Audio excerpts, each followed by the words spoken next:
Oz, I think we have time for one more. Yes, Dr. Crane. On line 4, we have Russell from Kirkland. Hello, Russell. This is Dr. Fraser Crane. I'm listening. Well, I've been feeling sort of, depressed lately. My life's not going anywhere.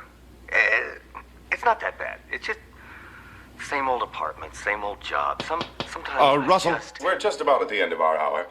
Let me see if I can cut to the chase by using myself as an example. 6 months ago, I was living in Boston. My wife had left me, which was very painful. Then she came back to me, which was excruciating.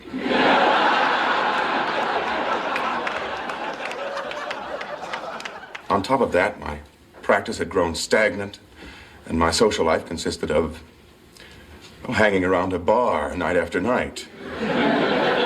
You see, I was clinging to a life that wasn't working anymore, and I knew I had to do something, anything.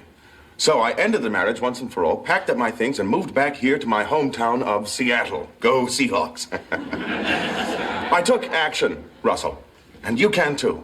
Move, change, do something. If it's a mistake, do something else. Will you do that, Russell? Will you? Russell? I think we lost him. No, we cut to the news 30 seconds ago. For crying out loud! I finally bare my soul to all of Seattle, and they're listening to Chopper Dane's Rush Hour Roundup.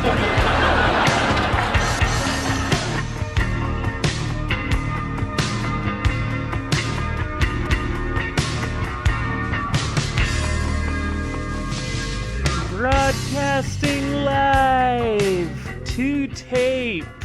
The Society Show is back. From the new Society Theater, now located in Seattle, Washington. I'm listening. You're listening to the podcast of a world gone mad. This is the Society Show. You know, we're living in a society. On today's episode,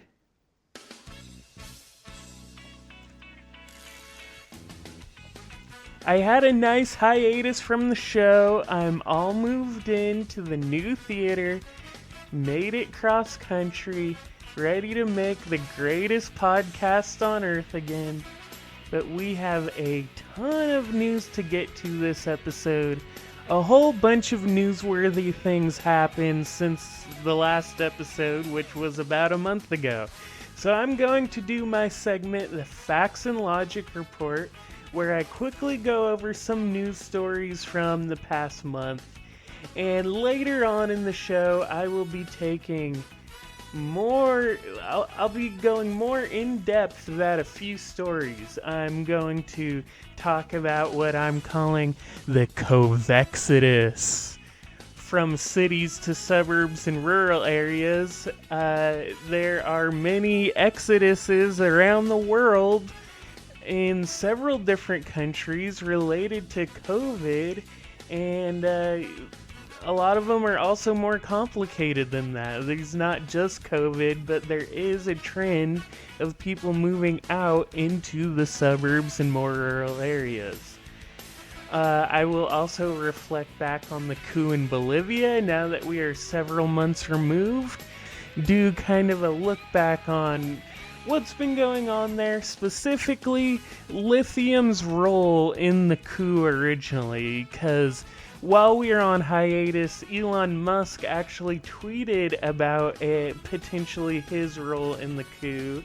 Finally, since the American election season is heating up, I want to really spell out why the US has such a rigid two-party system and what we can do about it. The sad answer is probably not much, but I'll talk about how that came to exist, how it's changed over time, why it's different from other countries, stuff like that. All of that and much, much more. This is the Society Show. Society. Like I said, I'll get to the facts and logic report, but first... But first, I wanted to start off the return episode by, paying a little tribute to Michael Brooks. He died right after I recorded the last episode before moving. So it's been a while now. I've had some time to think about it, and I just want to say what Michael Brooks meant to the show. If you're not familiar with him, he was one of the co-hosts of Majority Report with Sam Cedar, and he also had his own show called The Michael Brooks Show. I really appreciated his commentary because he had a very international and left-wing perspective. He wanted to grow an international workers' movement. And if you've listened to this show before, you could kind of surmise that's something I would like to do too, in the sense that I focus almost entirely on international news because I think it's really important for people to know about the world around them. But I like to talk about things with an international focus, and I try to write about how things in the world are impacting people in America or wherever you live. I try not to have an American-centric view, but those are all things that I think Michael Brooks did really well, and he was just a really principled type of personality that you don't usually get from someone who makes a podcast, to be honest. So rest in peace, Michael Brooks. And now that I've said my piece about that, let's move on to the Facts and Logic report. facts don't care about your feelings. Facts don't care about your feelings. These are facts. Back in July, after the Trump administration told China to close their consulate in Houston, China, in response, denounced American diplomats in Chengdu, forcing the consulate there to close. Xinhua News, a state-run news agency in China, published an editorial that said, quote, "The United States has recently stirred up troubles in relations with China to the point of hysteria. The unprovoked closure of the Chinese consulate in Houston by the United States not only aroused the indignation of the Chinese people, but also allowed the international community to see the true face of American bullying." End quote. I was just trying to ask you, where's the bus stop? At the end of July, all 50 states issued warnings about mysterious, unsolicited packages of seeds that people across the nation had received in the mail in recent weeks. You've got mail. The packages appear to be coming from China. Some of the labels also indicate that the packages contain jewelry, although inside is typically a packet of small seeds in clear plastic packaging rather than jewelry.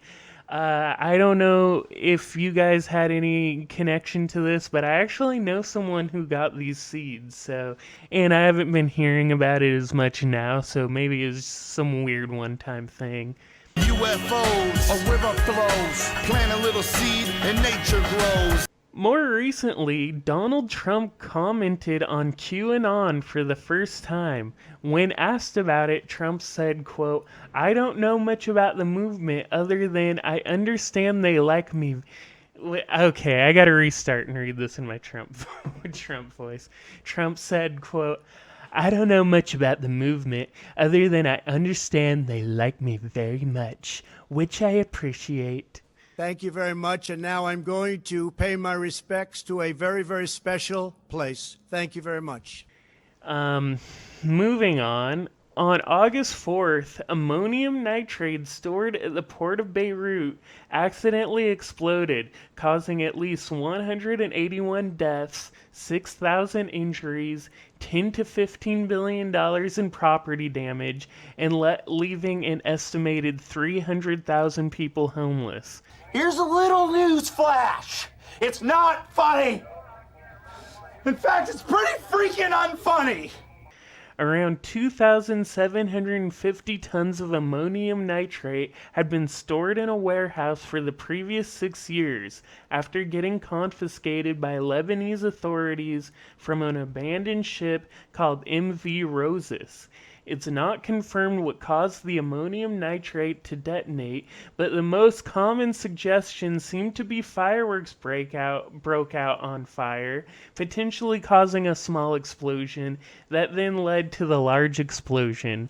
Of course, there's a bunch of different theories, but that is the one I've heard the most. And at first, people were talking about how, oh, Hezbollah did it, oh, Israel did it, oh, so-and-so did it, oh, ISIS, who knows, whatever. Those theories seem to have died down because I just don't think they carried much weight. It seemed to be one of those instances where it's just like, it only makes sense to be a big accident. That's what I believe, at least. Also, the Prime Minister and cabinet resigned after the explosion. They took the responsibility for how reckless it was to store ammonium nitrate there. I saw the worst accident I ever seen. The U.S. embarrassed itself on the international stage when the UN rejected their attempt to sanction Iran. The U.S. claims that since they backed out of the Iran nuclear deal, then the UN should sanction Iran again. Universally, the global community disagreed, saying they are still observing the Iran nuclear deal and will not impose sanctions just because the U.S. backed out of it. Yankee, go home. Iran detained an Iranian-American leader of a California-based monarchist militant opposition group called the Kingdom Assembly of Iran, also known as Tandar, which is thunder in Farsi, I think. I'm pretty sure that's true. Iran alleges that the group planned a 2008 attack on a mosque that killed 14 and injured 2,200 others.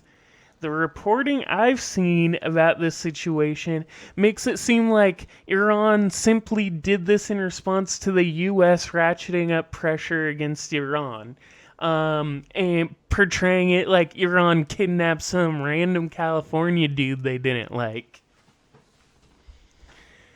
and called him a terrorist. However, what the reporting conveniently doesn't mention is that the Kingdom Assembly of Iran, the group this guy was the leader of, actually claimed responsibility for the attack.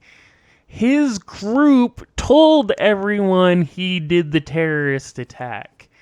So, I mean, he may not have conducted the attack himself, but the organization that he leads wanted everyone to think they did the attack. Your campaign of terror, murder, mayhem will not be tolerated any longer. Saudi Arabia traditionally has a very centralized economy where the Saudi government and Saudi royal family control capitalist industries. You know, they profit off of a lot of industries the same way a capitalist would, even though they're the head of state. So they shouldn't.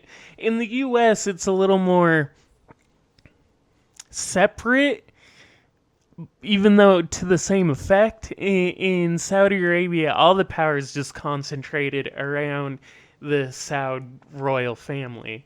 But now Saudi Arabia is looking to sell assets in sectors not previously considered for privatization. The plan to privatize is in response to the Saudi-Russia oil price war, which backfired and negatively impacted the Saudi economy. I'm an oil man. Ladies and gentlemen. Turkish President Erdogan announced the discovery of a large natural gas reserve off the coast of the Black Sea that will ease the country's dependence on imports. My dad says butane's a bastard gas. At the beginning of August, the United Arab Emirates announced that it has started operations in the first of 4 reactors at the Baraka nuclear power station, the first nuclear power plant in the Arab world. Oh, hell, let's just do what we always do. Hijack some nuclear weapons and hold the world hostage. In July, a Jordan court affirmed that the Muslim Brotherhood, quote, no longer exists after the country's branch of the group failed to renew a license. Over the years, as Egypt, Saudi Arabia, and the United Arab Emirates declared the Muslim Brotherhood a terrorist organization, Jordan did not make a similar declaration. The Muslim Brotherhood had deep roots in Jordan, but the relationship between the Hashemite kingdom and the Brotherhood deteriorated after the Arab Spring, when the Muslim Brotherhood began challenging Hashemite authority in protests similar to the ones in Egypt. After several raids and bureaucratic technicalities related to licensing, Jordan has removed power from the Muslim Brotherhood without declaring them a terrorist group like their neighbors.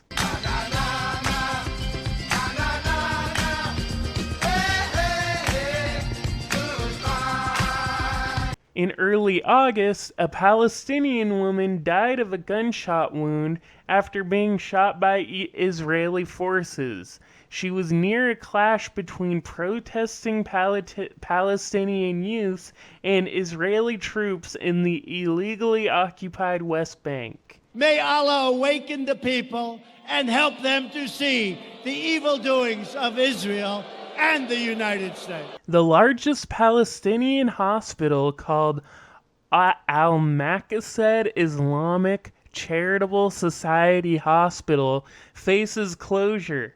The hospital is running at 50% capacity, and numerous factors are contributing to a potential closure.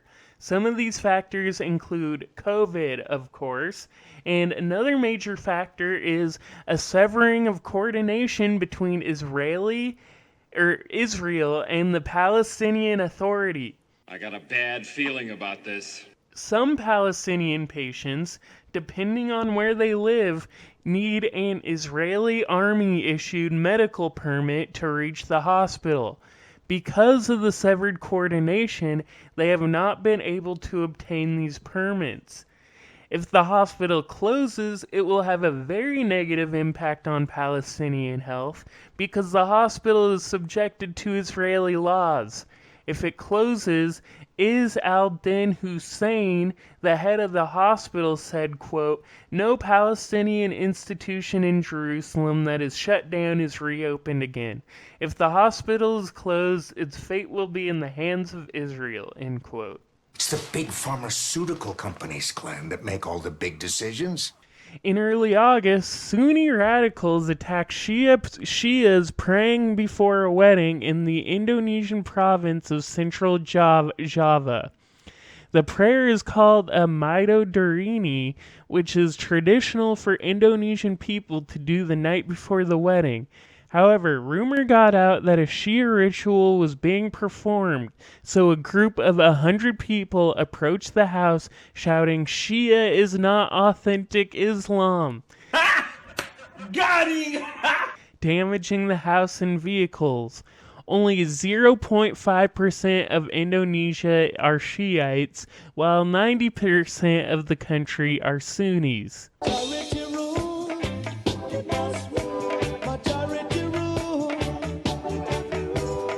In July, the editor-in-chief at Hungary's leading independent news site, Index.hu, was fired after a Viktor Orban ally purchased the news source last year. More than 90 Index journalists signed an open letter that said, quote, this decision is unacceptable to us. The reason for Dole's dismissal was that he made it clear that he will not yield to blackmail, end quote. More than half of the staff at Index, at least 70 people, quit in protest. Liberal principles like freedom of speech. In the middle of August, riots broke out at the beach in the Belgian resort town Blankenberge. As cops tried to break up beachgoers, they began resisting, leading to wide-scale brawls between police and people in swimsuits. The incident included beach chairs, umbrellas, and sand being thrown. King of the beach. King of the beach. Hundreds of German police officers faced off against protesters who were trying to stop the eviction of a left-wing bar in Berlin. The bar is called Syndikat Bar, and it has been the focus of an anti-gentrification campaign. Police detained 44 people after protesters erected barricades and set several fires in a failed attempt to stop legal officials from entering the bar.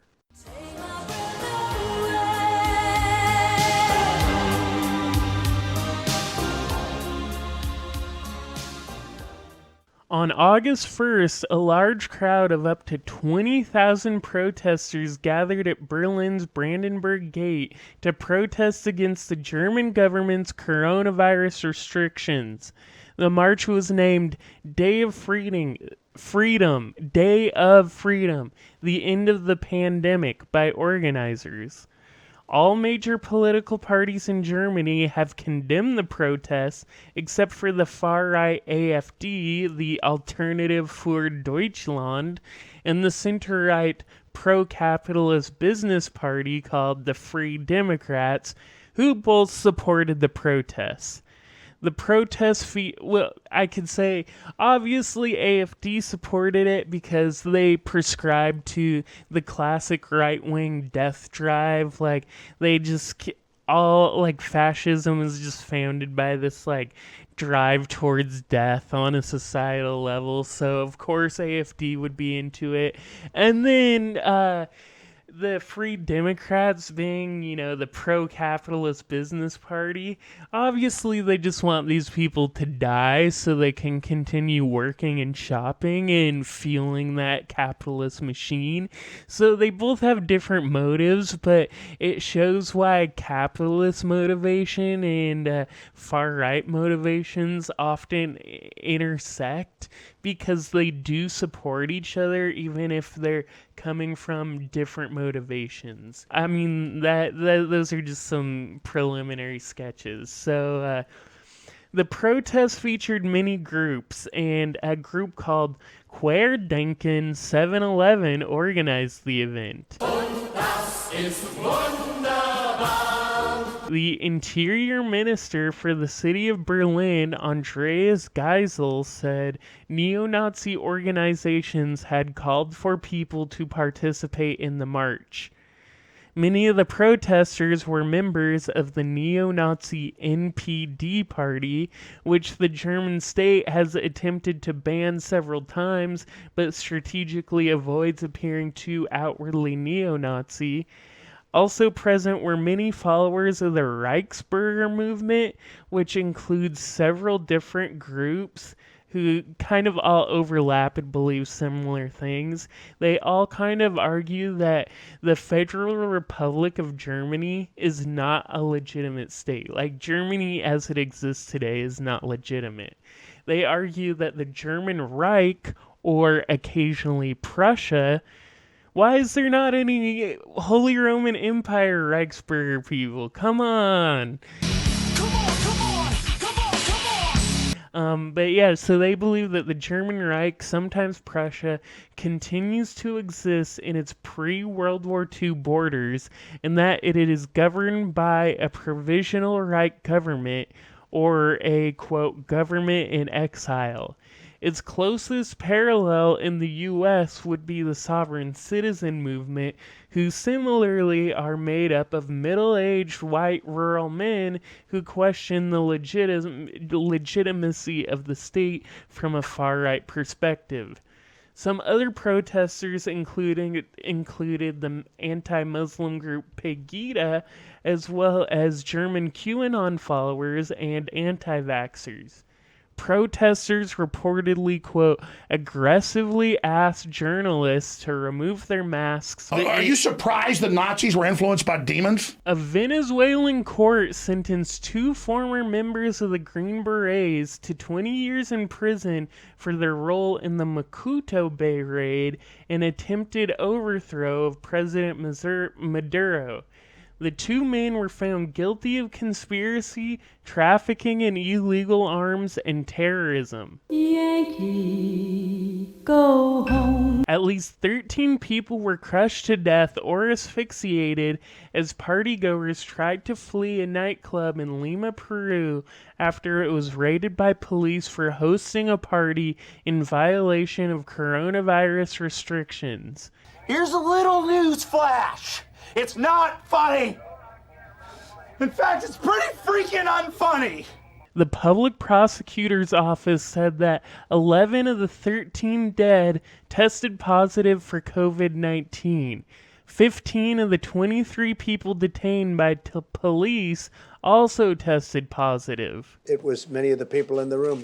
A major Bolivian union led a protest march opposing Bolivia's coup government, which recently postponed the election until October 18th. The ballots are in, and one girl had to win. I'm going to talk more about the Bolivian coup government later on in the episode, so stay tuned for that. But for now, I'm just going to talk about these protests and the election. So thousands of people joined the march, organized by the powerful Bolivian Workers' Center, an umbrella group representing various industries. This has been followed by other protests. Both the rightful president of Bolivia, Evo Morales, and the protesters claim that the government has done nothing to help coronavirus, but they are still using, coronavirus as an excuse to push back the election. They argue, and they're probably right, that the best way to help the coronavirus is to hold elections now because the coup government isn't actually helping anything. Don't turn in, Pop-Pop. Help, Pop-Pop. The unrest escalated throughout August, leading to frequent mass protests that often included blockades. The coup government claims the protesters are blocking supplies to aid coronavirus, which the protesters deny. This is a similar deceptive tactic used against protesters often here in the United States. The Movement for Socialism candidate and successor to Evo Morales, Luis Arce, has been polling heavily in the lead in every poll. With Luis Arce, hopefully I'm saying that right, as the frontrunner, a delayed election could allow his opponents to manipulate things ahead of time. You've been on the front lines of corporate price fixing. And now we're just going to end with a few pieces of tech news, and then we can get into some of my bigger stories. Peter Thiel's data mining company Palantir is on the verge of going public, and now is also moving to Denver from the Silicon Valley. Amazon sent a poll to Seattle-based office employees that strongly suggests Amazon is looking to move jobs out of the city and into surrounding towns and cities. The message to employees asks where they'd prefer to live, including Tacoma, which if you don't... I'm going over this because we're newly in Seattle, folks, so I want to talk about some Washington news. If you don't know where Tacoma is, it's about an hour south of Seattle. And then they also give the option of Redmond, which is northeast of Seattle. It's a little closer, but more suburban feeling. It's where Microsoft and Nintendo of America are headquartered. So they had some other options too. I don't remember what they are. Maybe Everett, Bothell. I don't know, but you get the idea. Jeff Bozo. Immigration and Customs Enforcement, aka ICE, signed a contract with the facial recognition company Clearview AI for mission support. The purchase order listed Clearview licenses for $224,000 with, quote, ICE Mission Support Dallas, end quote, as the contracting office. Oink, oink, pig, can you sing a song? If you don't remember about Clearview AI, or if you didn't hear about it, it is a very powerful facial recognition tool. It was used with someone with very dubious ties to the far right, and it's created by, it's being funded by, I don't know.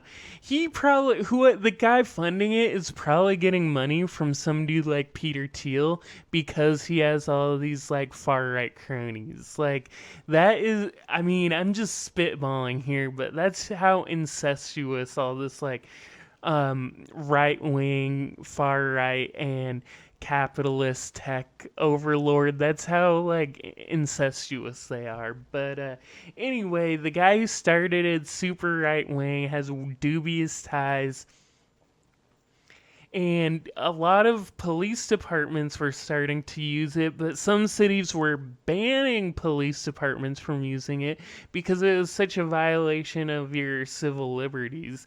I mean, it's just flagrantly just the most facial recognition type stuff you can imagine out of a movie.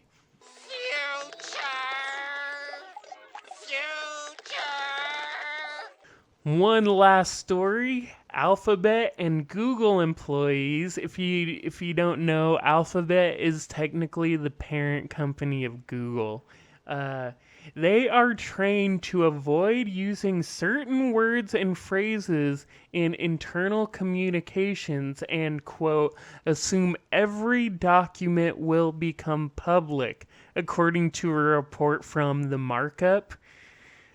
A document titled, quote, 5 Rules of Thumb for Written Communication states that, quote, words matter, especially in antitrust law, end quote.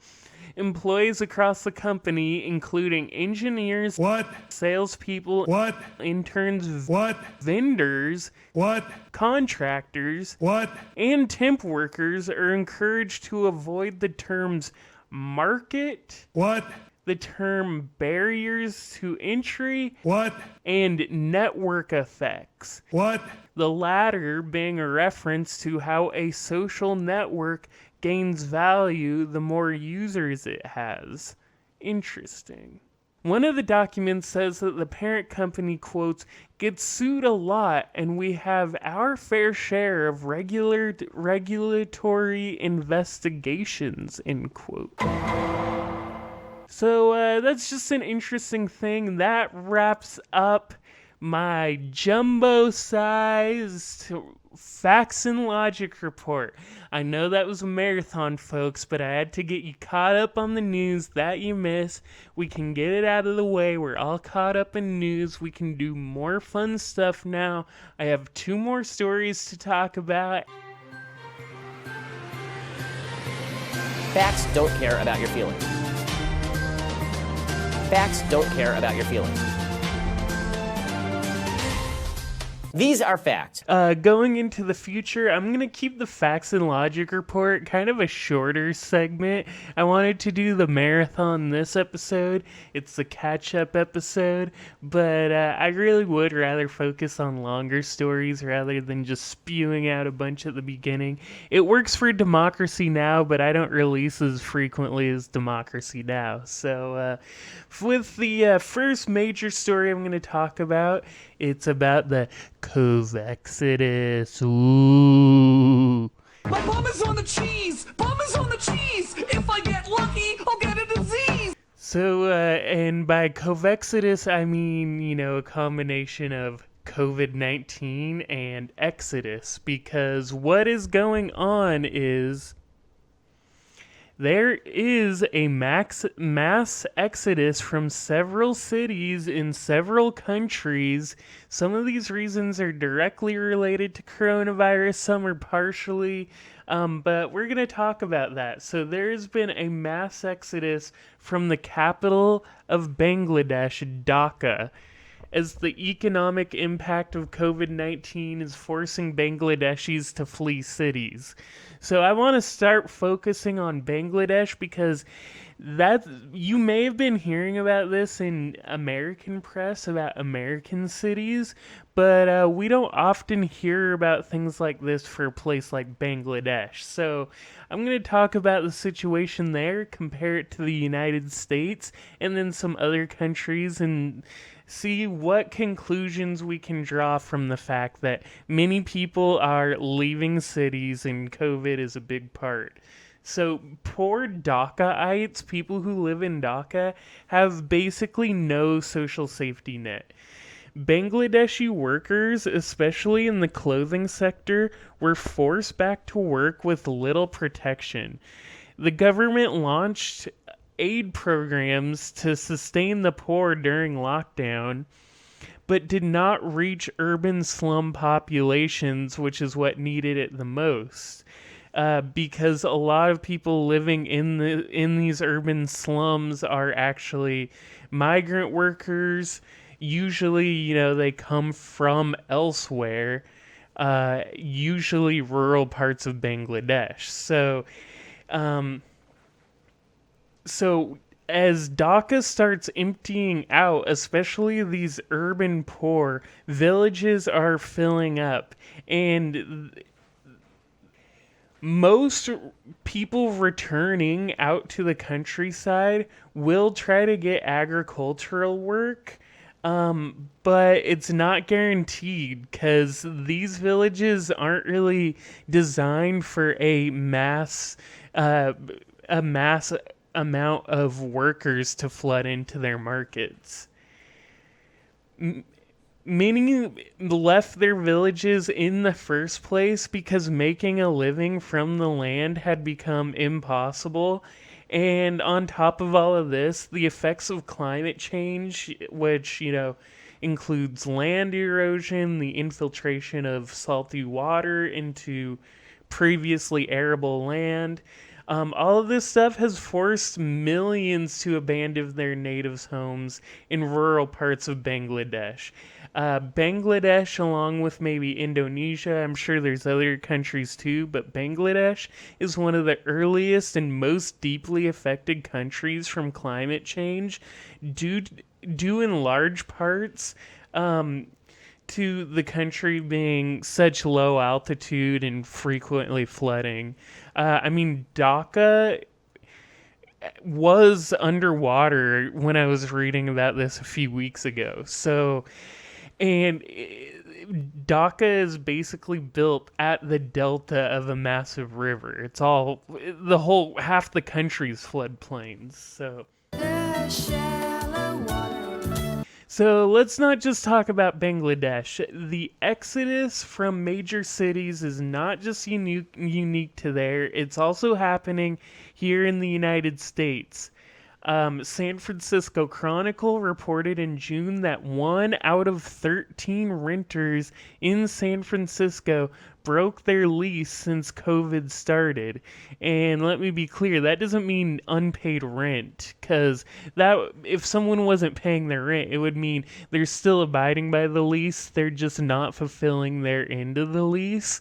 But if you break your lease, that entails that you're moving, most likely.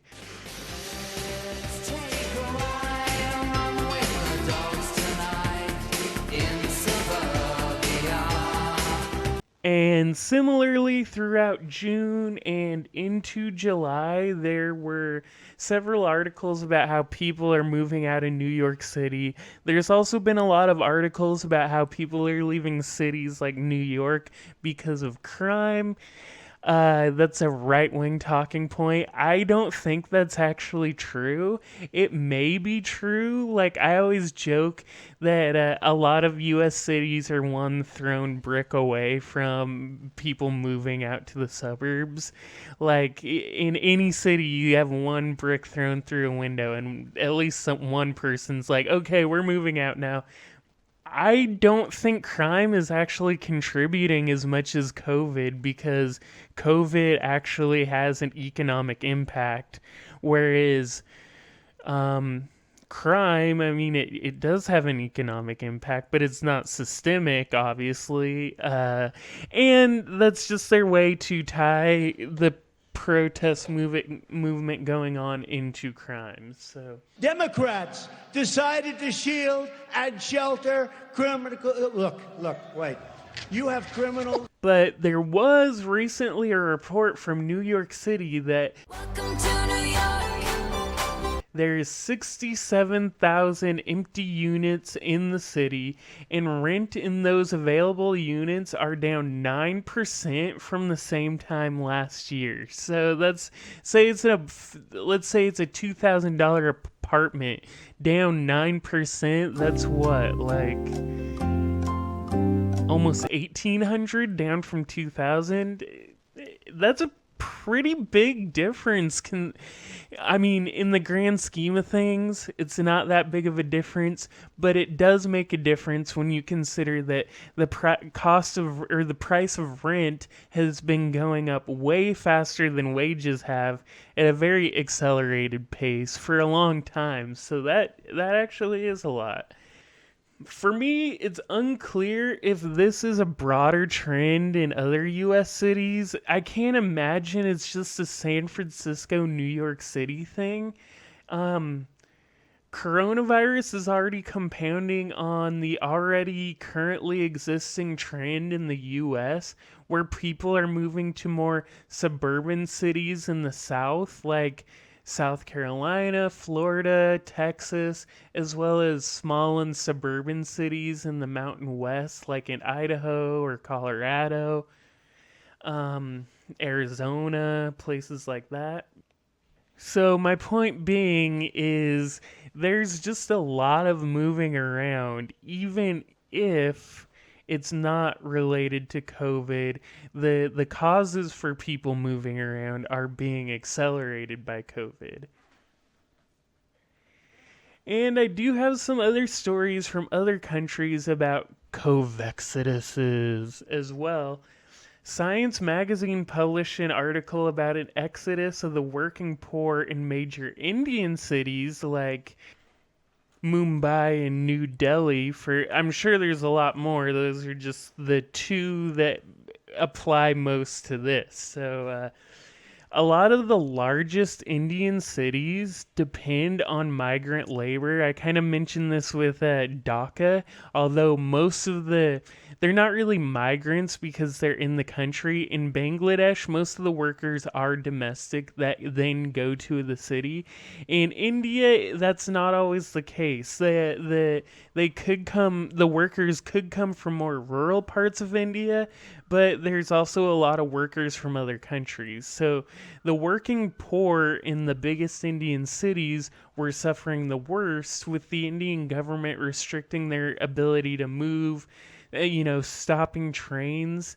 This led to multiple labor strikes and protests, and after the Modi administration failed at providing workers with basically any resources, they began organizing buses and other forms of transportation out of the cities, specifically for migrant workers. In other words, the city wasn't giving any of these migrant workers resources, so they're like, screw this, we're going to go back to our families out in the villages we come from.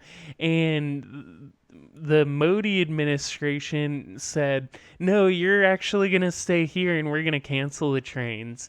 And so they protest, and we're like, well, give us something to help. And the Modi administration said, no, actually, we're going to force you to go back to your families now. If you're not just going to work, then screw it, go home. And so while having migrant urban poor workers go back to their home villages has alleviated some tensions regarding COVID, it has created problems elsewhere. For example, Science Magazine writes, quote, "The big question now is whether the destination states can deal with the expected rise in cases. The state of Bihar, for instance, which has lower than average numbers of medical facilities and healthcare personnel, has already received 500,000 people and is braced for another 500,000 in the coming days," end quote. Also, Israel's leading demographer, a professor named Sergia Della Pergola, warns that there could be a post-COVID-19 exodus by young, educated Israelis. He says that high unemployment mixed with political unrest will likely contribute to people leaving the country, and then on top of high unemployment and the political unrest, you add coronavirus, and it's just, yeah. So Professor Della Pergola seemed particularly alarmed. I don't hear an alarm. Let's take stuff. That these factors would negatively impact Jewish immigration to the state of Israel from other countries.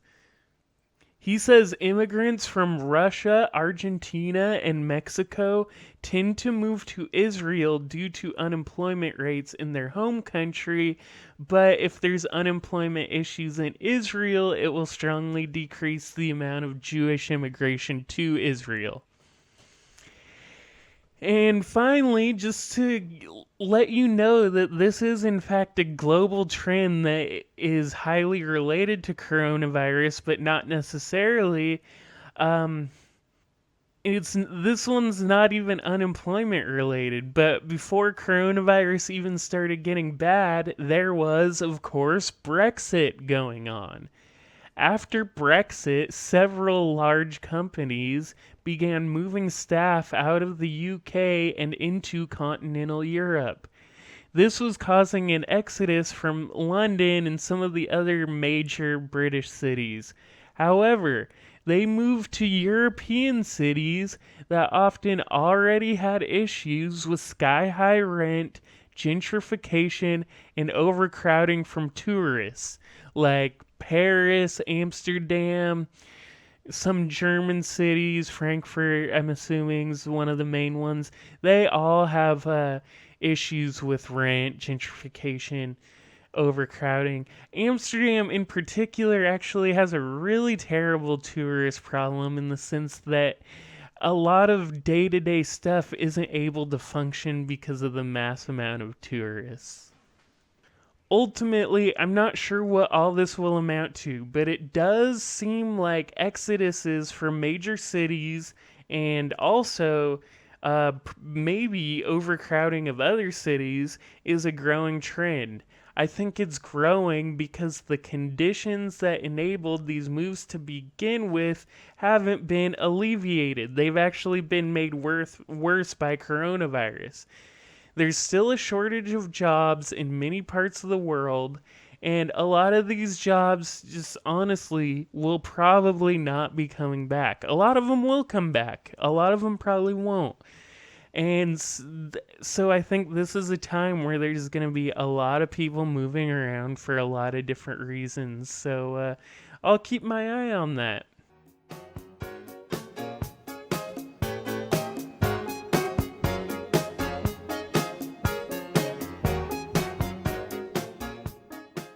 Also, while I was gone, there's been a perennial debate online, and it flared up again after Elon Musk tweeted that we, meaning the US, will coup whoever we want.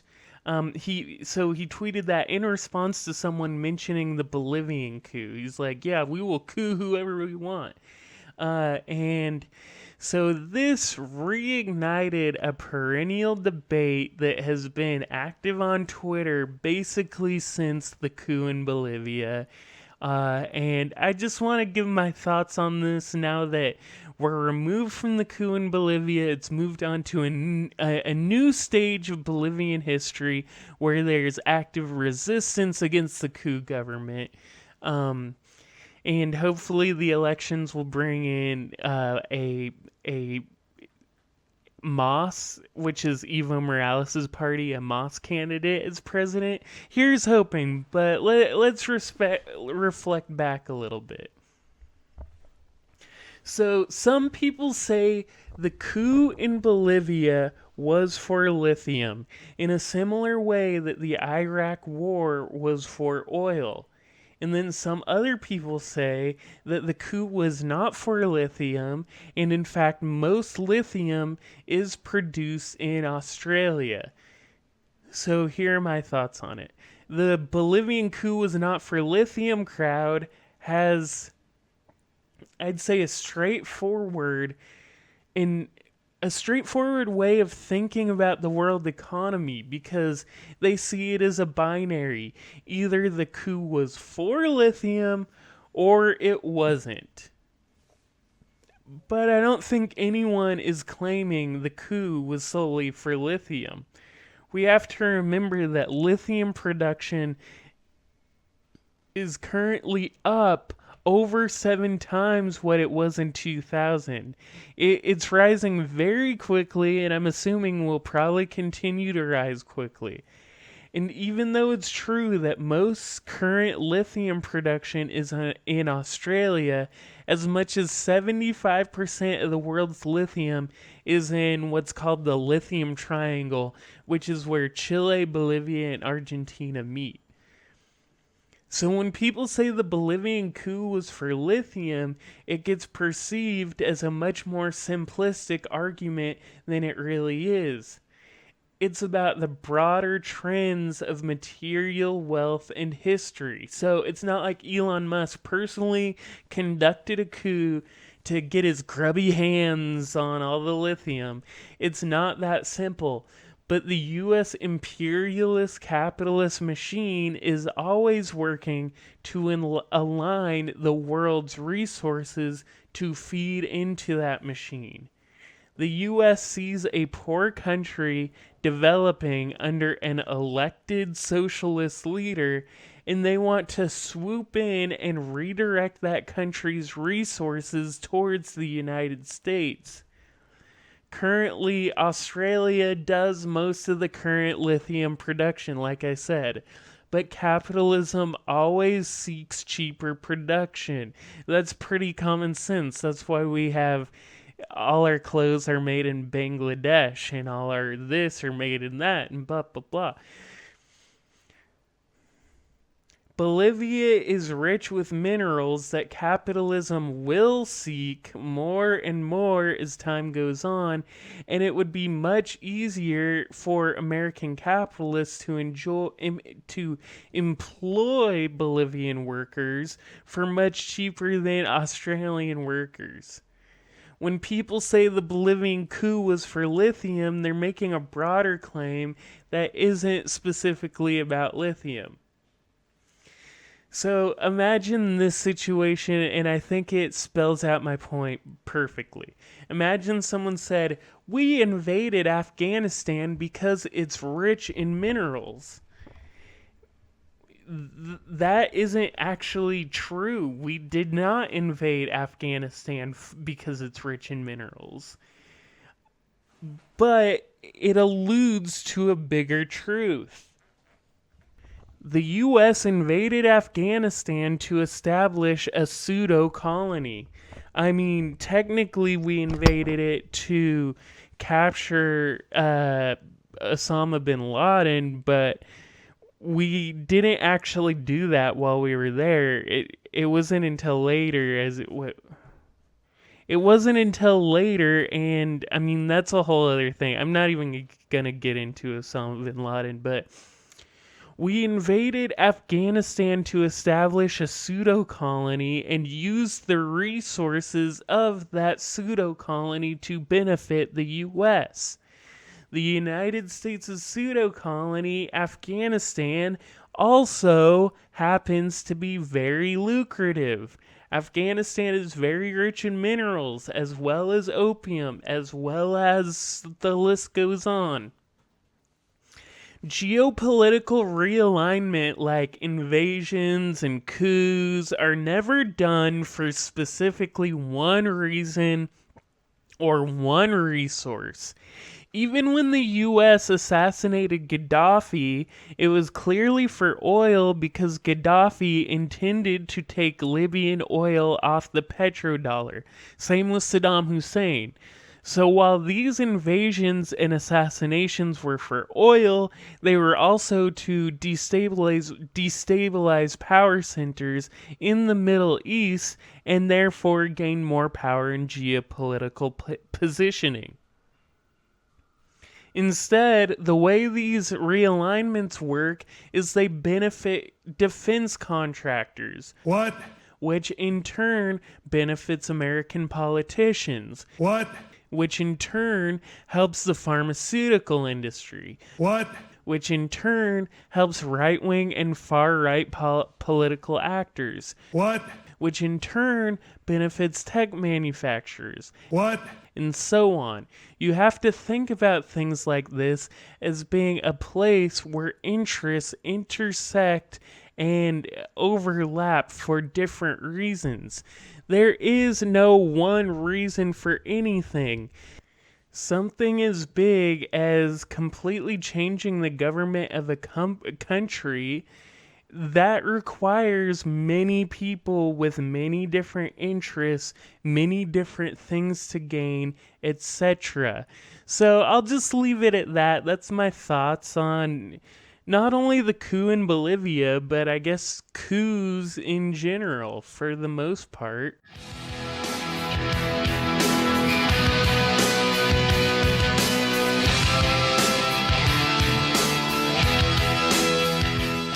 For my last segment, I actually have some listener mail. Here's the mail, it never fails. It makes me want to wag my tail. When it comes, I want to wail.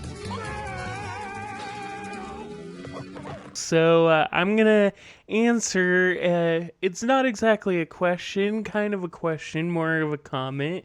I'm going to give my thoughts about it. A listener wrote in, and let's do it. They wrote, quote, "I would love to hear you articulate how the Democratic Republican Party absorbed all of its competition, the Whigs and the Federalists, and then morphed into two dominant parties, and then maybe elaborate on your own theories or opinions on that power move. I feel as if this was all orchestrated so the masses feel as if their freedom to feel as if there is the freedom of choice, but in reality you are choosing the same thing, kind of like Coke or Pepsi. It's just cola, right?" So, I'm not an expert on why some US political parties went away and why some stayed, like the historical reasons, but you don't have to know that stuff to figure out why our country's two-party system exists and how it's completely kind of screwed up. But let me go into it. Ultimately, our two-party system goes back to the founding of the structure of the United States government.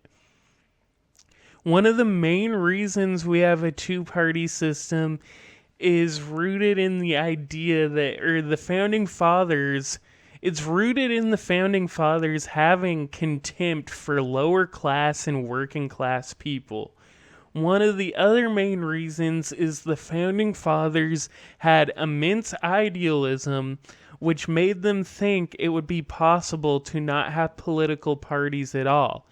So this hatred of the poor that is often glossed over in American history mixed with their liberal idealism, and I mean liberal in the most traditional sense of the word. They were proto-capitalists in the burgeoning European tradition.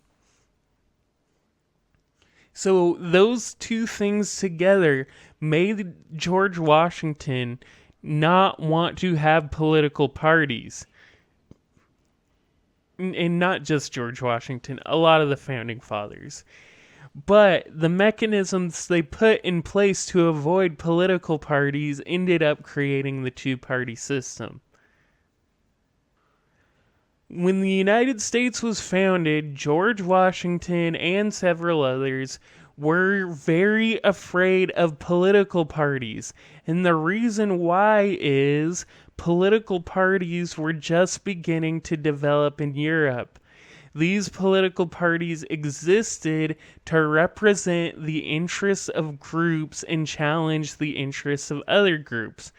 George Washington didn't want a group of people challenging his American aristocratic interests. In the U.S., we're taught the early days of our country was like a bastion of democracy, but in reality, it was very elitist. George Washington and his peers had the power. They didn't want factions developing that may threaten that power, and political parties represented those factions. George Washington claimed all governments rightfully recognize that political parties are their enemies, and governments rightfully, it's in their right, repress parties because they want power. Washington acknowledged that political parties represent different interests vying for power, but he didn't want anyone else to have power. So on one hand, George Washington and other founding fathers were contemptuous of the working class. Washington opposed political parties because at that time a political party would be like, I believe this specific thing. If there's a group of people saying, I believe this thing that's opposite what they believe, there will be a conflict, and it threatened George Washington and his buddies.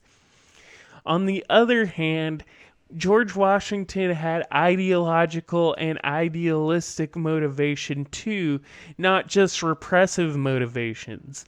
George Washington and the Founding Fathers were, like I said, hardcore liberals in the old-fashioned use of the term. They were pro-capitalism or whatever.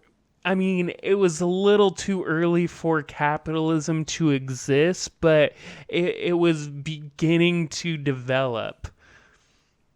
It's like they knew it was coming, but at this point, so I'll just delve into this a little bit. So, really brief detour. So, in Europe, say when the French Revolution happened, they didn't actually realize that the revolution they were doing was paving the way for capitalism to exist.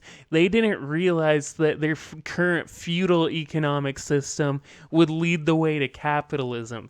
They were just looking to liberate themselves from their feudal lords. And then in the aftermath of the revolution, power was seized by arguably the next strongest class, or the strongest class that remained, the strongest and most organized class that remained after the revolution, which include the employer class, aka the capitalist class, aka bourgeois. So in that sense, liberalism existed before capitalism, even though, because liberalism is personified by like the American and French revolutions, or exemplified by the American and French revolutions. So at this point, liberalism hadn't quite bridged the gap into just being what I would normally call capitalism. Anyway, because of the new liberal worldview that was just starting to develop and come to power, Washington and other founding fathers were much more individualistically minded than the feudal continent they were leaving behind. And the reason I call their view idealistic, as in their view against political parties, is because the founding fathers were convinced that the best way for people to vote is if individual people ran for president and we individually vote for the best individual.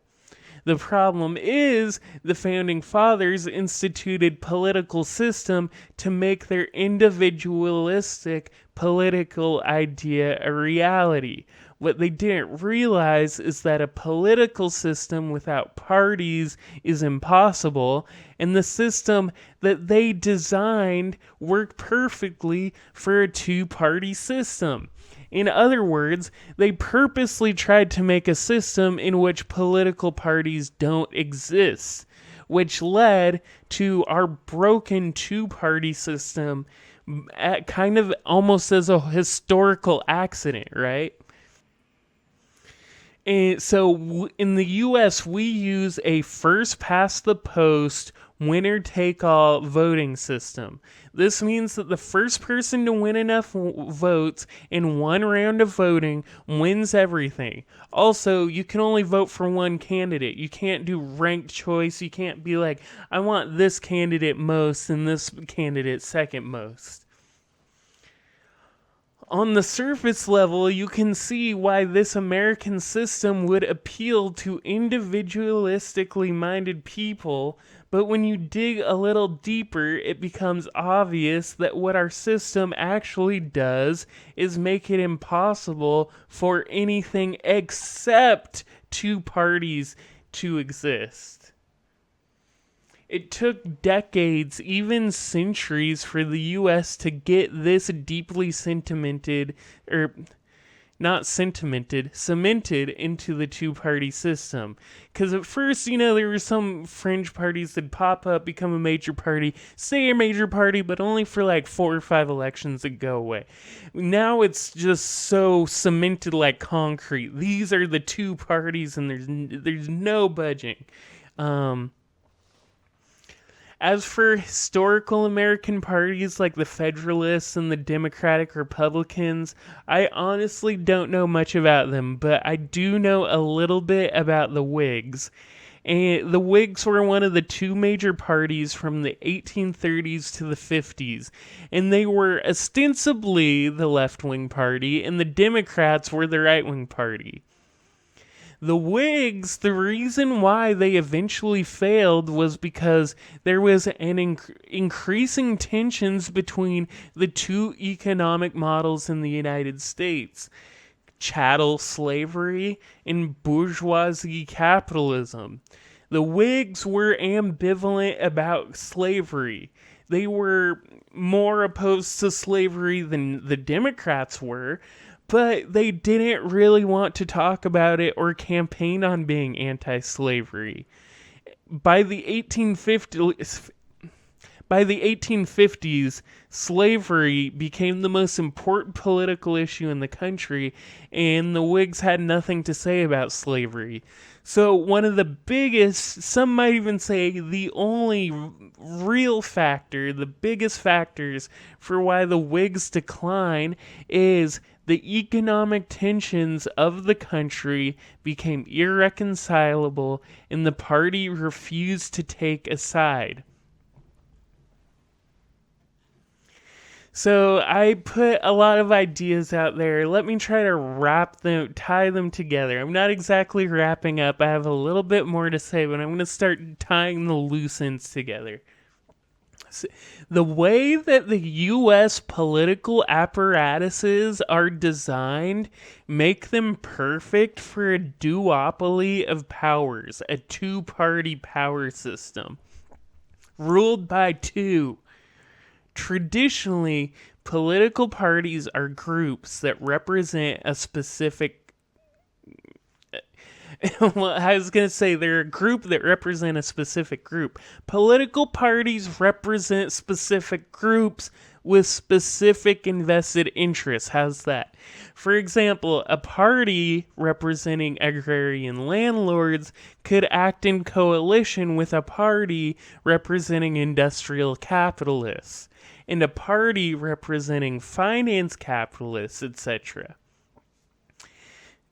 Those parties may represent the social elite, but they're still, in this system I'm imagining, different parties representing specific groups. That's traditionally how political parties worked. So in this sense, the U.S. doesn't even really have political parties. We don't have parties that represent specific interests. We have two parties with a very loose sense of a party platform, but they don't represent interests or specific interests. Instead, the Republican and Democratic Party should be thought of as state apparatuses themselves. The parties do not represent a specific group or interest. They're almost governmental. I would describe them as semi-governmental platforms that people run on to give themselves credibility. So it's not only like we just have two parties, we have two parties that are intrinsically linked to the government to the extent that the parties themselves are embedded into the government. I've used this example before, but think of the Communist Party in China. That's easy for Westerners to be like, oh, well, the party isn't technically the government, but everyone in the government is in the party, so for all practical purposes, it is a governmental body, even if it exists separate from the government per se. In the US, you can't really be like, oh, the Democrats and Republicans aren't part of the government. They are, even if the parties are separate entities. They do functions that governments do themselves. They don't do functions that conventional political parties do. So this is all big reasons why third parties don't get power. In order to gain legitimacy in the eyes of most voters, you have to go through the framework created and dominated by the two-party system. Most people have been conditioned to never vote for anyone unless they are a Democrat or a Republican. So now let me kind of start wrapping up. What should be done about this, you might be asking?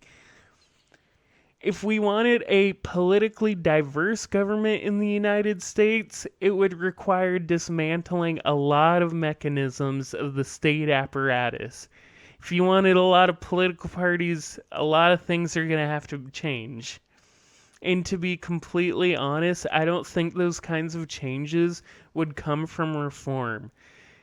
State apparatuses, especially in the United States, they're like so deeply integrated that it may require a total revolution for changes that give power to third parties to occur. It's just so deeply ingrained.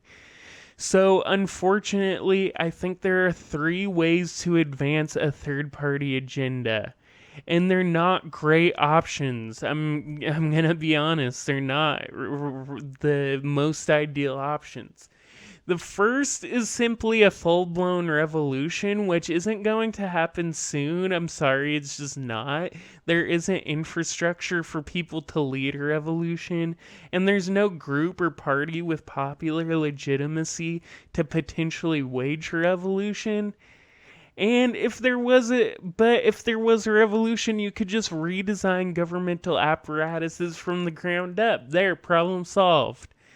The second option is more likely to happen, but it's not nearly as satisfying. This option is to build a movement outside of the two political parties and then use that popular movement to take over one of the parties. This happened with the Tea Party movement taking over the Republican Party in many ways. It also happened even earlier than that with the Republican Party when the neocons took over. It didn't used to be a neoconservative party, but if you're around my age, which is, I was born in 91, I was 10 when 9/11 happened. So it's almost unreal to me that the Republican Party wouldn't be dominated by neocons, but that did exist, and they took over. And this was also attempted with the progressives and Bernie Sanders trying to take over the Democratic Party with their mass movement, but that sadly failed. So that's not exactly the same, but if you have a specific agenda, you could try to build a mass movement which then tries to take over a party, or at least integrate itself in the party enough to sway the general position of the party. The third and final option, which could be possible but doesn't happen often, is a new party could replace one of the current ones. I brought up the example of the Whigs earlier, because I think one of the parties would only be replaced if our country reached the level of tension as it was at in the 1850s.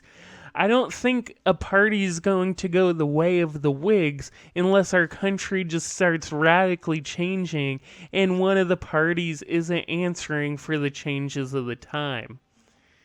However, tension is increasing now. I mean, this is a tense-ass country, dude. And Democrats are still not choosing a new approach. They're doing the same thing that sucked when Bill Clinton did it in the 90s, and they haven't tried to do something different. They lost with Hillary Clinton, and they're still doing the same thing. How ridiculous is that? However, tension is increasing in this country, like I said, and I think it is possible that the Democrats get replaced. But it'll be a slow, drawn-out process with the Democrats slowly getting less relevant over time. In conclusion, I'm finally reaching my conclusion. I don't want to seem too cynical or disappoint any third-party supporters.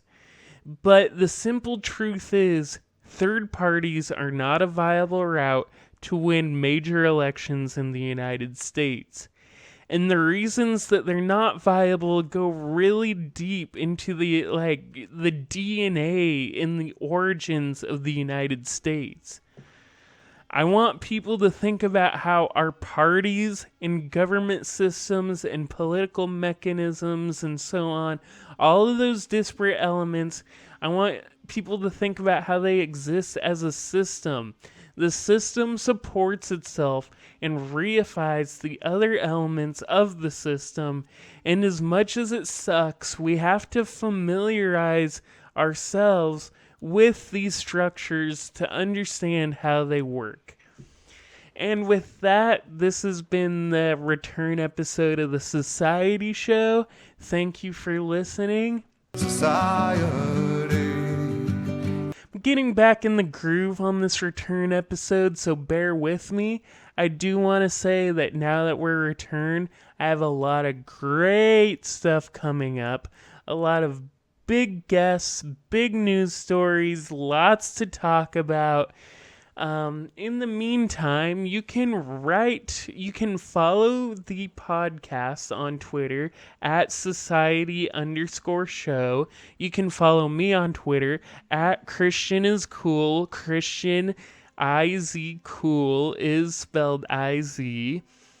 You can check out undergroundmall.xyz. It's a blog associated with this podcast, although it has not been updated in a while. There is some cool old articles on there. And like I said before, just stay tuned because there is a lot in store with the show. I'm going to make it way cooler than it ever has. This is just kind of getting back in the swing of things. And thank you for listening to The Society Show. Till next time, take care of yourself and each other. On the next Arrested Development. I am Bob Paduchik, son of Anthony and Judy Paduchik, and I cast Ohio's 82 votes for Donald John President. Something very special coming soon. Oh, a little spy. Russian beer. We kept the oil, if that's okay with you. We kept the oil. I have people calling me up, sir, we have a fund to save the shark. It's called Save the Shark. I say, no, thank you. I have other things I can contribute to.